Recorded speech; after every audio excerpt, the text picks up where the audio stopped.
Ayun, bagsak na oh. Ayan na, ayan na. Kabayan, magandang araw po sa inyo. And eto, mag-update tayo dito sa Barangay Hall na pinagawa di umano ito ng isang congressman. And ito yan dati. Yan, nung hindi pa nagigibayan, yan yun. Di ba? Ang ganda. So, ipapakita ko sa inyo itong siguro mga 50% giba na po ito. Sayang ang pera. Mali ang pagpapatayo sa bangkita mga kababayan. So, naturing ang congressman pero kita nyo naman. Hindi, bagsak na yan oh. Ayan na oh.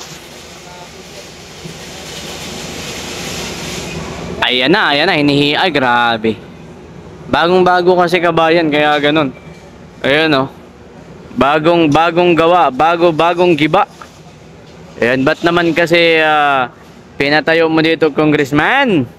Kabayan, ito po ang bagong update dito ngayon sa pinagawang itong Barangay Hall, no? Building dito sa may katabi ng school. Yan, school yan.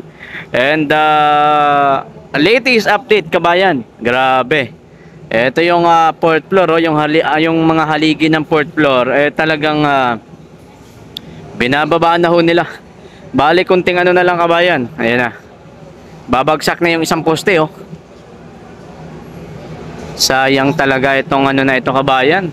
Ilang araw na rin po tayo nagbibigay ho ng update dito, and ngayon ito na nga ang latest update. Talagang tuluyan na pong nasira kabayan. And inaunti-unti lang, yung inuna muna is yung doon nga sa may fourth floor. And yung nakikita po ninyo yan, haligi po yan. So at least 'di ba? Kahit papaano mas lumiliwanag na po yung sitwasyon diyan ng mga estudyante.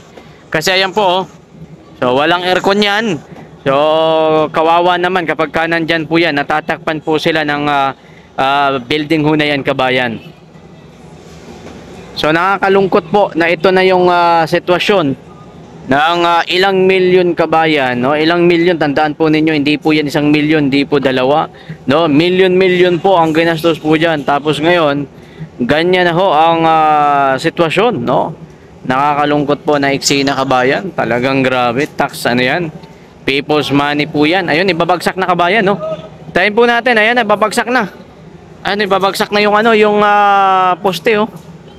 Galing sa fourth floor, ayan na. Tayin natin, lalagubo yan. Pagbagsak niya, lalagubo yan.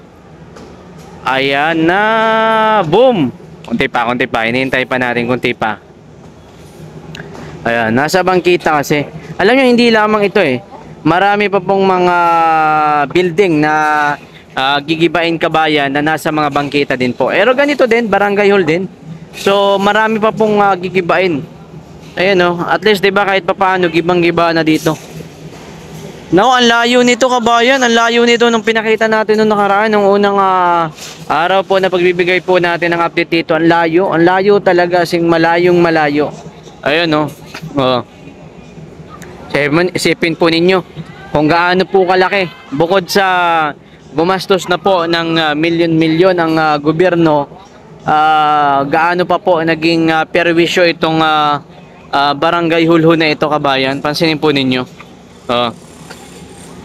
Ayan, ano talaga, sa sidewalk talaga. At saka yung haba nito kabayan, parang ano lang, nasa 2 metro lang po ang buka. Ganun. Ayan, no? Babagsak na oh. Nasa 2 metro lang po ang buka nito. Gabi no, ba't kasi talaga ganyan? Kaya okay din yung sinabi ni Mayor Isko eh. Kayo ay tinuring congressman, tapos ganito kayo yung magpapatayo ng building sa bangkita na alam naman ninyo, and sa una pa lamang na yun ho ay against the law. O yan ang sinabi talaga ni Mayor Isko kabayan. O diba kung paano ito naging perwisyo po sa mga taga rito. Yung paggawa, perwisyo na, siyempre kailangan isarado itong kalsada ho na ito. Kita nyo naman, sinirado yung kalsada, walang makakadaan dito. Ayan, ang mga school, ayan ang school. So naapektuhan din po sila, no, dahil nga yung alikabok. Tapos pagdating dito sa kabila, sarado din po, apektado din po sila, no. Hindi lamang alikabok, wagkos yung mga dadaan dito na naapektuhan, mga kaibigan. At saka yung mga estudyante apektado, no. Grabe talaga yung mga teacher diyan sa loob. Paggawa hanggang sa paggiba, apektado po sila. Ganun yung naging eksena dito. Ayan, no. So malaki na po, malaki na yung pinagbago nitong barangay Hulho na ito. Oh, ano na nga, ano na, mga siguro ano na ito. 80% na po kabayan. 80% giba na ito. Ayan. So, hindi, mga 50% pa lamang kasi although wala na yung mga ano, yung mga dingding, pero yung poste kasi nito, yun kasi ang medyo matigas talaga. And alam nyo, medyo mahirap din talaga kabayan na ito po'y anuhin, gibain sapagkat batid natin ang unang-una pa lamang na ito po'y bagong-bago pa lamang. So, dahil nga sa bago, so ganon. And matigas pa yung simento po nito dahil bagong gawa eh. Ganyan. Wala na, durog na kabayan. Oh, 'di ba? Durog na. Ang tropa natin sa taas, oh. Oh. Ayan, unang-una pa lang yung mga kabataan kabayan, oh. Kawawa naman ba, oh? Oh, 'di ba? Oh, sumisilip-silip po sila, tsaka syempre, yung alikabok papasok yan sa mga ilong nila. Kawawa naman. Oh. Ito yung naging naidulot, no, ng isang pagpapagawa ng building ng isang congressman di umano na dito po sa bangkita, oh, 'di ba? Oh, ganyan no ang eksena. Oh, kita nyo naman 'yan, no? Wala na. Oh. Etong dilaw na 'yan, school 'yan. Kita nyo naman kung paano natakpan, no? Tagal naman ibaba niyang ano na 'yan. Kita nyo naman kung paano natakpan yung school.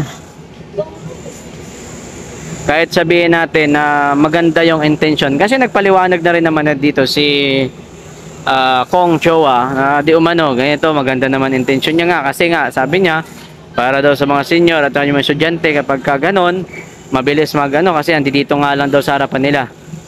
Pero alam niyo po kasi, ang mali ho ay mali. Alam niyo din naman yan, congressman kayo eh, di ba? Oh.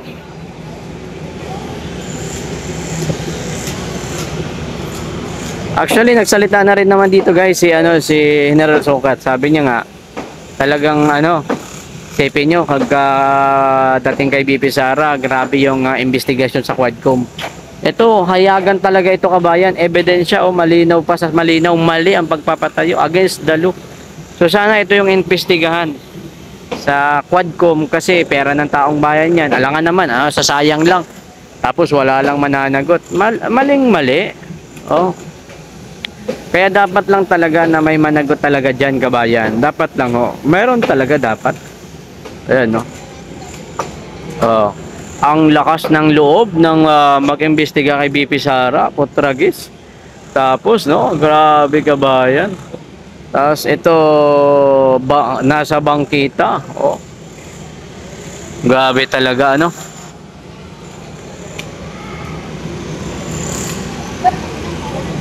Ayan o. Sarado na dito kabayan sa location na ito. Oh.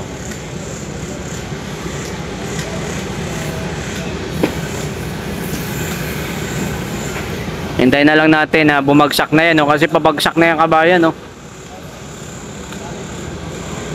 Wawa naman yung mga estudyante. Alam mo, pagka ako ho'y pumupunta ho dito at nagbibigay po ng update sa inyo, alam nyo, naawa ako hindi kanino man. Hindi dyan sa mga estudyante na yan. Dahil yung alikabok nga, syempre, although nilagyan na rin naman ng ng mga harang. Pero syempre, yung may mga lulusot pa din dyan. So, kita nyo po yan ang naging epekto po ng ginawa po nila dito sa bangkita ho na ito.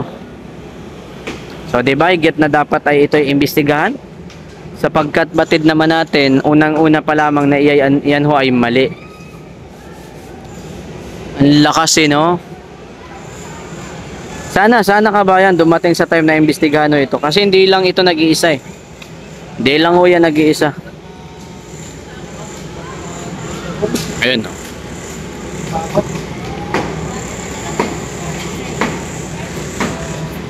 Winawakwak na ho, yun no.